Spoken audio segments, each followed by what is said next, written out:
It was supposed to be a simple road trip. My friends and I had planned it for weeks. An escape from the daily grind, a break from everything we were running from. Just a few days of freedom. I remember the morning we left. The air was crisp, and there was something about the open road that promised adventure. We were a group of four: me, Jake, Emily, and Kyle. None of us knew what lay ahead, but looking back, I wish I had. We started our journey at dawn.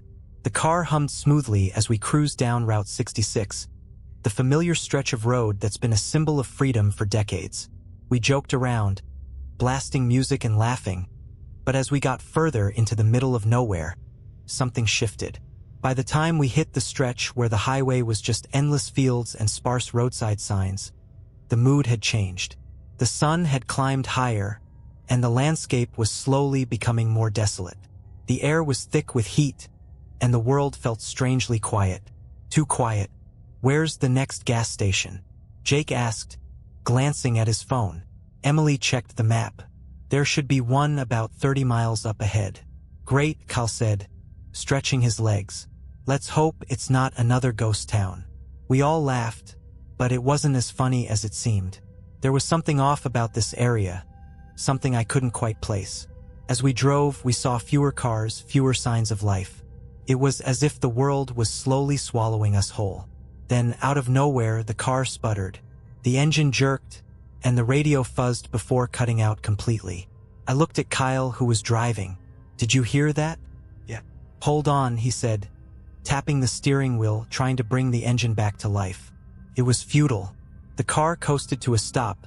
The only sound now was the wind outside and our collective silence. "What the hell?" Jake said, his voice rising. Kyle slammed his palm on the steering wheel in frustration. "I don't know. This never happens."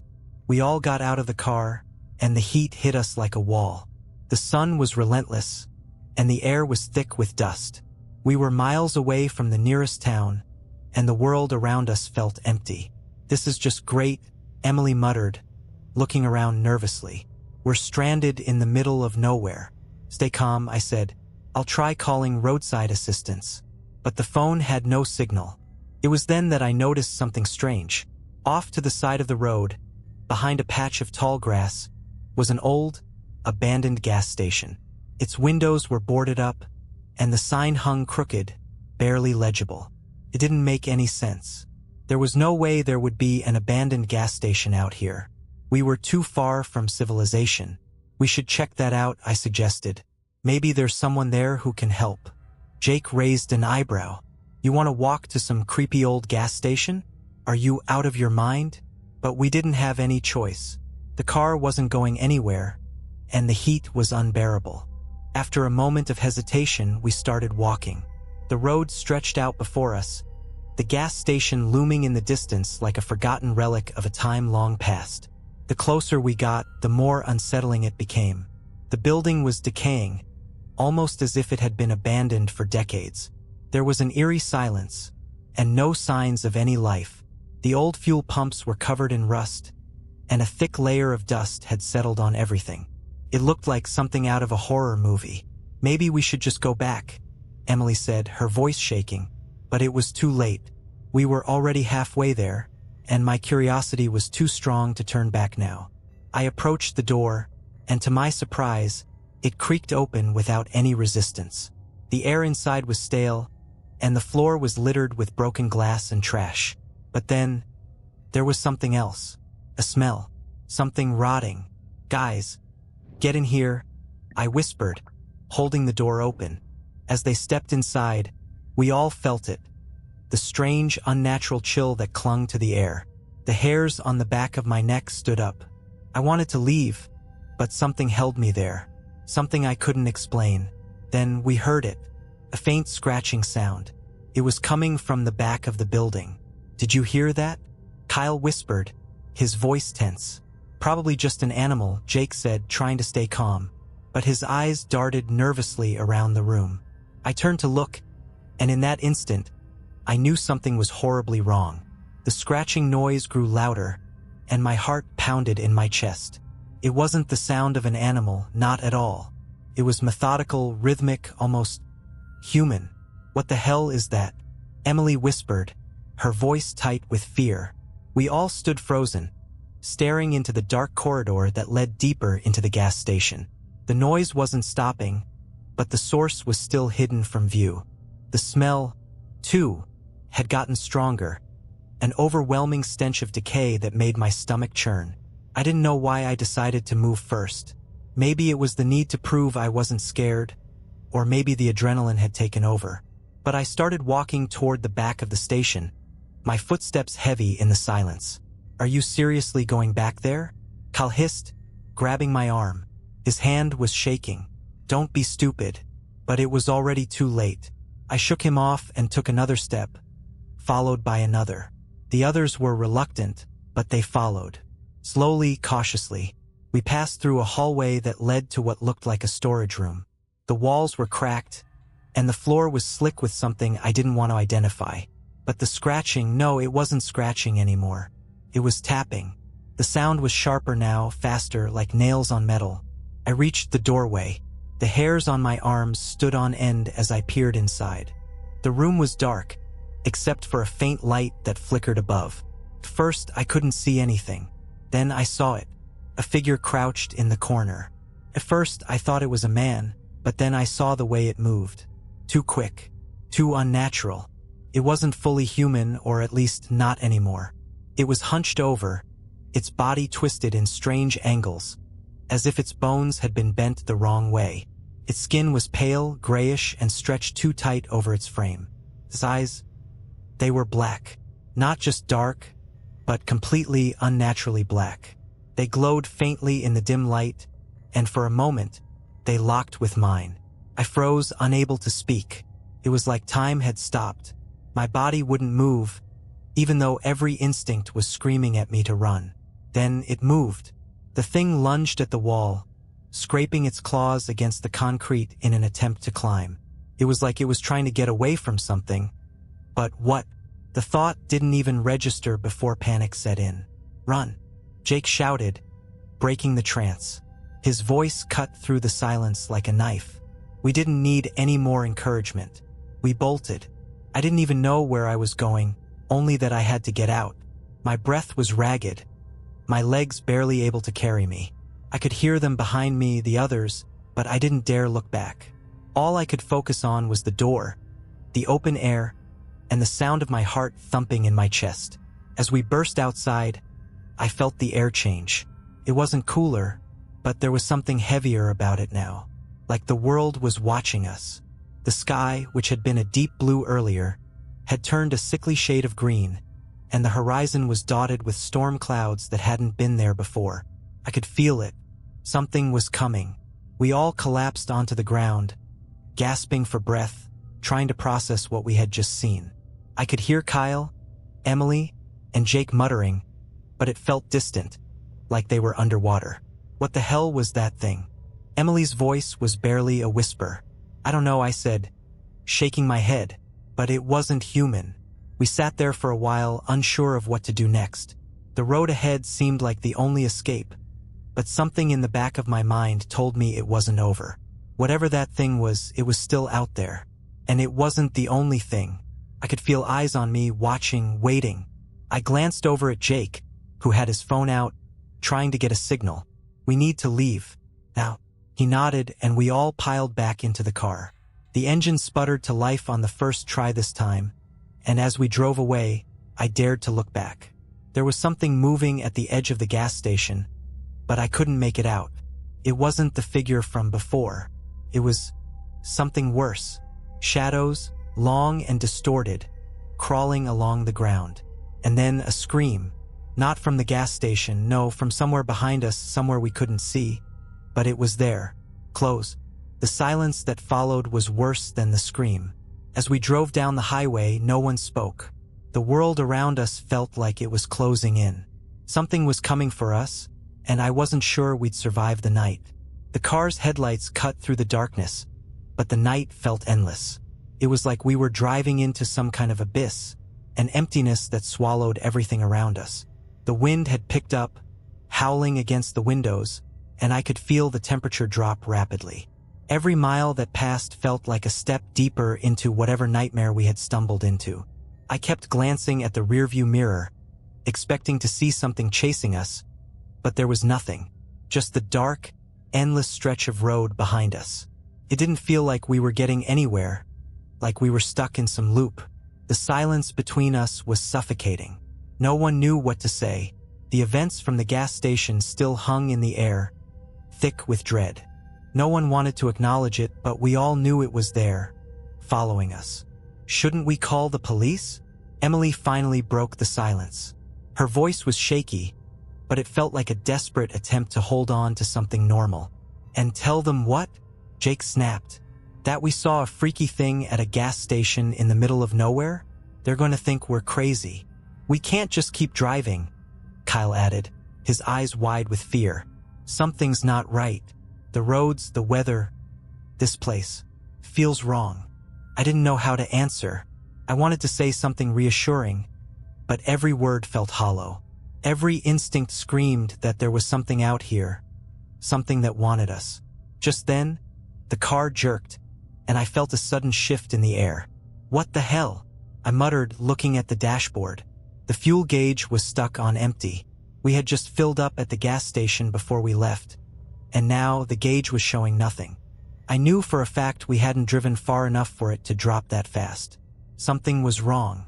Did you see that? Emily asked, her voice low.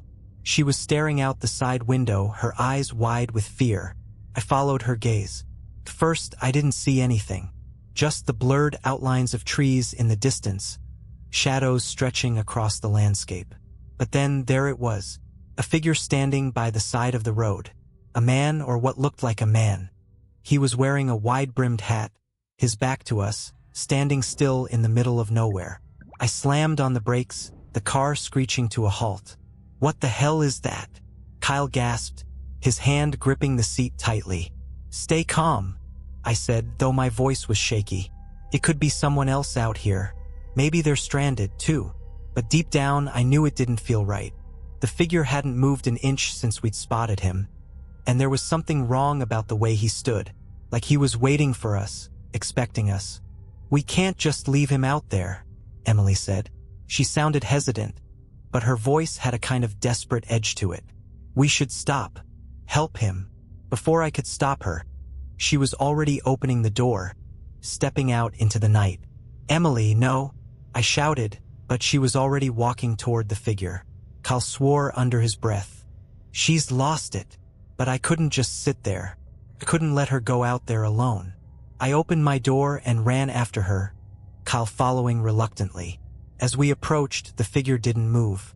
His back was still turned. I could feel the hairs on the back of my neck rise. Emily, get back in the car, I yelled, but she didn't listen.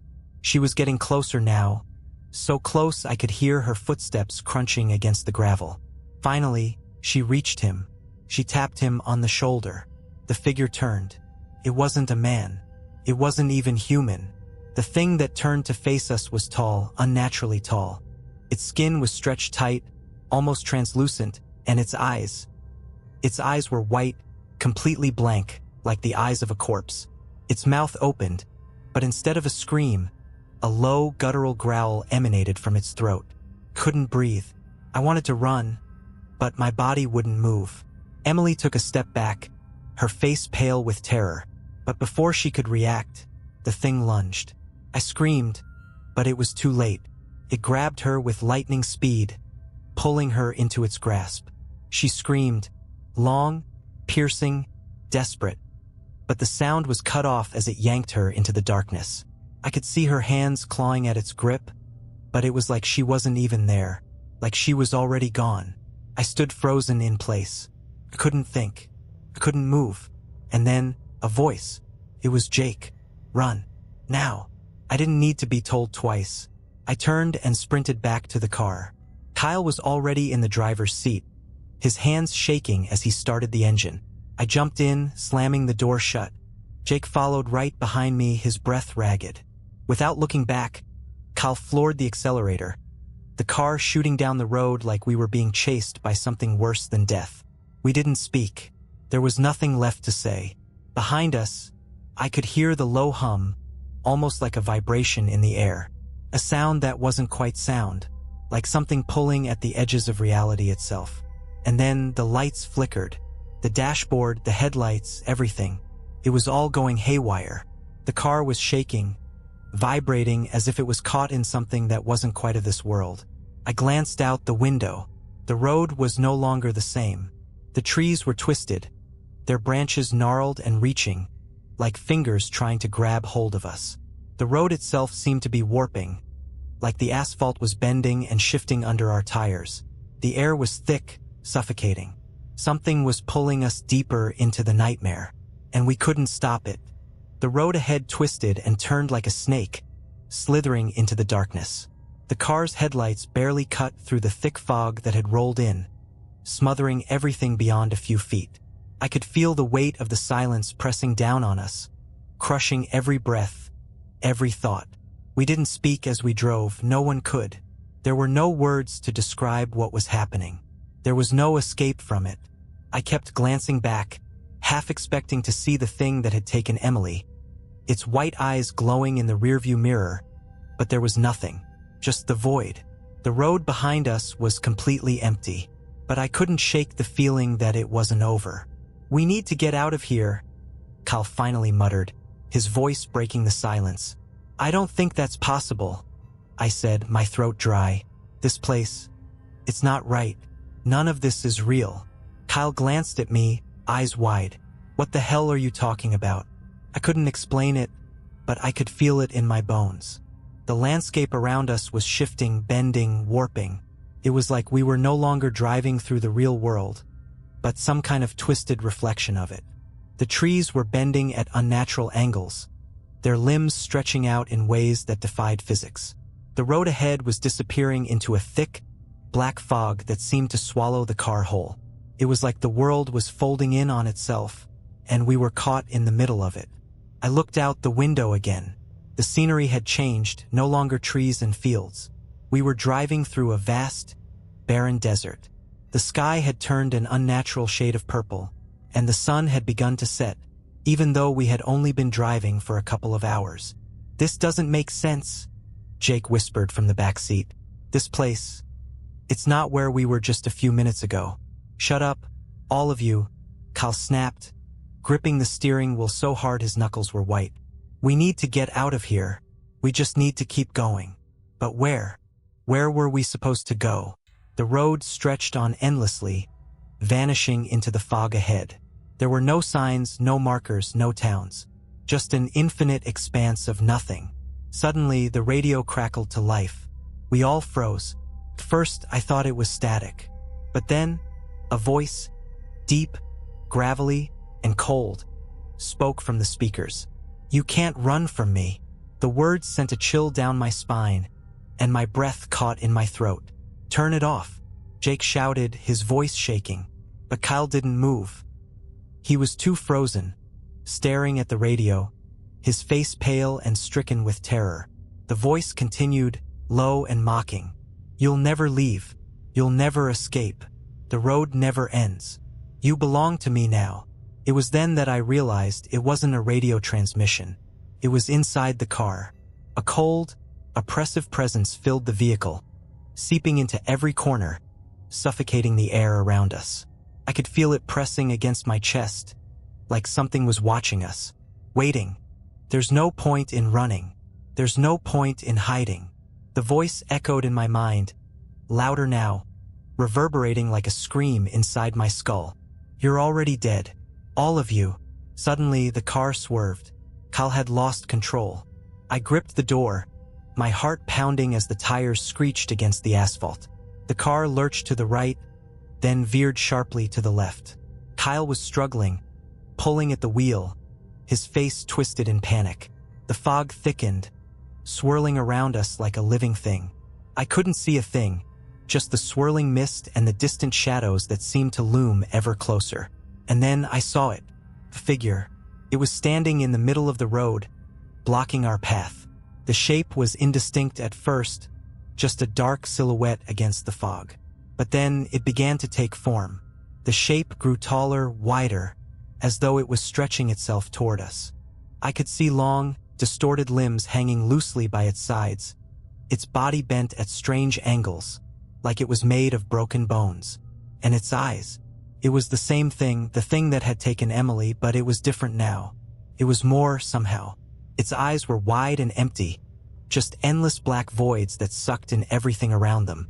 It wasn't just waiting for us. It was feeding off our fear. "Don't look at it," I whispered, though I wasn't sure who I was speaking to. But it was too late. We were all staring at it now, transfixed by the thing in the road. And as the car barreled toward it, the creature moved, slowly, deliberately, stepping into the path of the car as if it knew we would stop. I closed my eyes, bracing for impact. But instead of crashing, the car came to a sudden, unnatural halt. We were completely still. No screech of the brakes, no impact. Just silence. The creature had vanished. I opened my eyes. We were no longer on the road. We were in a different place. The car sat in the middle of a vast, empty field. The landscape was no longer twisted or distorted. It was a desolate, barren land. One that I couldn't remember ever seeing. There were no trees, no houses, no signs of life. Just miles and miles of empty, cracked earth. And then I heard it again. The voice. "You're not leaving. Not alive." The car windows slammed shut on their own. The doors wouldn't open. We were trapped. And it was watching us. The air inside the car grew thick, suffocating. The voice, deep, relentless, echoed around us, making every breath feel heavier, harder to take. I wanted to scream, to do anything to break free, but something had changed. The fear was no longer just in my mind. It had seeped into my very bones, and it was paralyzing. The landscape outside the car was now entirely different. The barren field stretched endlessly in every direction, broken only by jagged rocks and scattered debris. There were no signs of the road we had been on, no familiar landmarks, just this oppressive, empty world that seemed to close in on us with each passing second. We're not in Kansas anymore," Kyle whispered, his voice shaky. No one laughed. I tried the door handle, but it didn't budge. I pulled harder, but it was as though the door was welded shut. My heart raced as I turned to look at the others. They were all staring out their own windows, wide-eyed, but none of us spoke. It felt like if we said something, the thing out there, whatever it was, would hear us and get closer. "Why can't we leave?" Jake's voice was hoarse.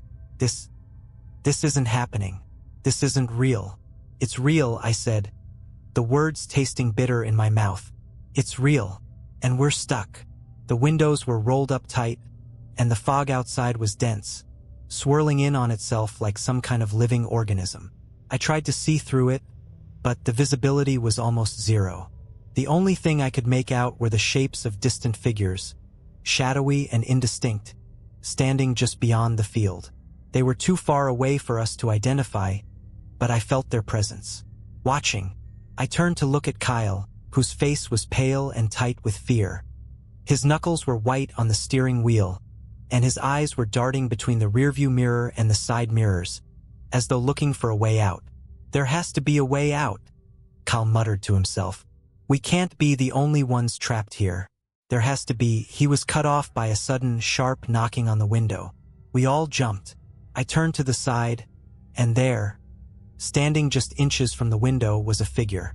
A man, tall and gaunt, his face obscured by a wide-brimmed hat. He wore ragged clothes, but his eyes were the worst part. They were hollow, dark pits, as though something had eaten them away from the inside. The knocking was slow, deliberate, like a warning. Tap, tap, tap. Couldn't breathe. Couldn't move. My eyes locked onto the figure, and I felt like I was being pulled toward him, like something in the pit of my stomach was telling me that if I opened the door, if I acknowledged him, it would all end. But before I could say anything, Jake reached across the seat, yanking open the glove compartment, fumbling for anything that could help.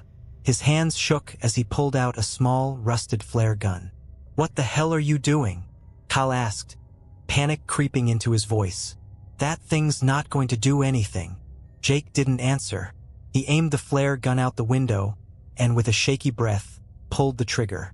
The flare shot out, bright and blinding, streaking across the night sky like a dying star. But just before it exploded into the air, the man outside moved. With an unnatural speed, he darted away, faster than I could follow, and disappeared into the darkness. The flare burned out in midair, its light dissipating into nothingness. The silence was unbearable. We all stared at the empty space where the figure had been, but now the fog seemed thicker, almost suffocating. Did we just make it worse? Emily's voice trembled, barely above a whisper. I didn't know the answer. We can't stay here, Kyle said, his voice growing more urgent. We need to move. We need to find a way out. But I knew deep down that no matter how far we drove, we were never going to leave. Not as long as that voice, that presence, was out there.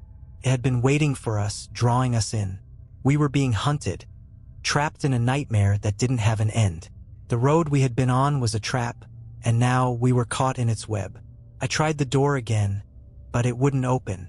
The windows were sealed tight, and every attempt to escape felt like the world itself was pushing back against us. I could feel the pressure mounting, the sense of inevitability. It was only a matter of time before whatever had taken Emily, and whatever had followed us here, found us again. And this time, it wouldn't just be a knock on the window. I stared out the front windshield. The landscape around us had changed once more. The fog had lifted slightly, revealing a twisted, crumbling road ahead, one that hadn't been there before. It was long and winding, vanishing into the distance. We had no choice but to drive forward. But what if the road didn't lead us out? What if it led us deeper into hell? The car's engine hummed, but it felt like we weren't moving. The road ahead stretched into an endless, crooked maze, the fog rolling back in like a living entity, swallowing the world in darkness. Every inch of my body screamed to turn around, to abandon the car and run in the opposite direction. But I knew that would only make it worse. There was no escaping this. We were trapped in a nightmare from which there was no waking. I glanced at the others, their faces drawn with exhaustion and fear, but there was nothing left in us to say. We had tried everything. Tried to fight, tried to scream, tried to run, and nothing had worked. The voice, the figure, the endless shifting world.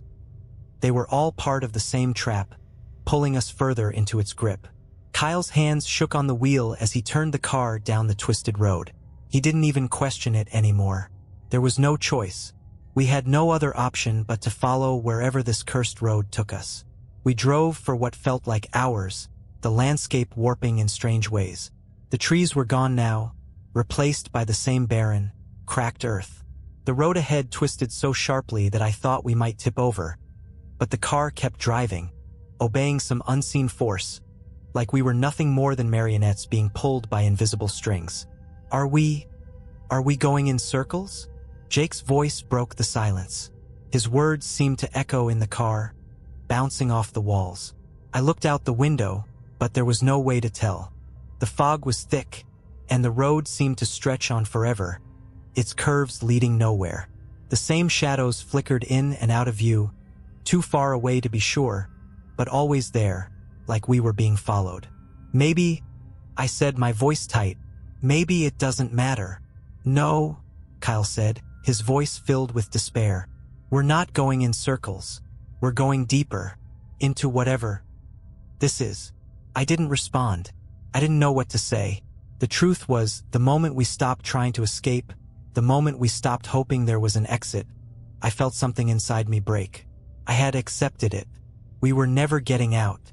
The headlights flickered. I snapped my head up, eyes wide with panic. What was that? No one had to answer. We all saw it. First, it was just a shadow, a shape at the edge of the road. But it moved, fast. It was coming toward us. Go! Go! I shouted. But Kyle was already accelerating, pushing the car as fast as it could go. But the shape was gaining. It wasn't human, I knew that. The way it moved, unnaturally quick, almost gliding, was enough to freeze my blood. Then, there was another figure, and another. A circle was forming around us. Slowly at first, then faster and faster until it felt like we were surrounded. They came from the shadows, the mist, like they had always been there, watching, waiting. Their faces were pale, their eyes black voids, their bodies bent and deformed. They were everywhere. The whole field was filled with them. I turned to Kyle. They're not real. They can't be. But they were. They were real. And they were closing in. I screamed as I saw the thing that had taken Emily. The thing we had seen in the gas station. It was here again, standing right outside the car, its eyes fixed on me. It grinned, a wide, horrible smile that split its face open. Its teeth were jagged, broken shards, and it reached out toward the window, scratching at the glass. Then, everything went black. I don't know how much time passed. When I opened my eyes again, I was no longer in the car. I was standing in the middle of the field. The others were gone. The fog had cleared, and the ground beneath me was no longer cracked earth. It was smooth, dark stone, cold to the touch. The sky was a sickly shade of yellow, like a fading bruise. The air was dead, devoid of wind, devoid of life. I could hear it now, a faint humming, like the sound of 1,000 voices speaking all at once. And then I saw it, the road, the one we had been driving on. It stretched out before me, but now I could see what it really was. It wasn't asphalt. It wasn't even dirt. It was made of bones. A path laid out with the remains of those who had come before us, trapped in this hellish place, just like us. The bone road stretched to the horizon, and I knew, in that instant, that it would never end. It would never stop. A voice echoed from behind me. It was the same voice we had heard in the car, the one that had whispered our fate. "You are mine now." I didn't turn around. I didn't need to. I could feel it, the presence. It was all around me, closing in. And in that moment, I understood. The road, the figures, the voices, it wasn't just a place. It was a prison, a trap designed to pull people in, break them down, and keep them forever. There was no escape. The others had been lost. And now so was I. I turned and began walking down the bone road, the only path left. The darkness followed, and there was no end in sight. Did you like these stories? Write in the comments. And please write what you didn't like. It will be useful for me to know your opinion. And I will improve my work. Thank you. Subscribe to my channel and click the bell so as not to miss new stories. I try for you.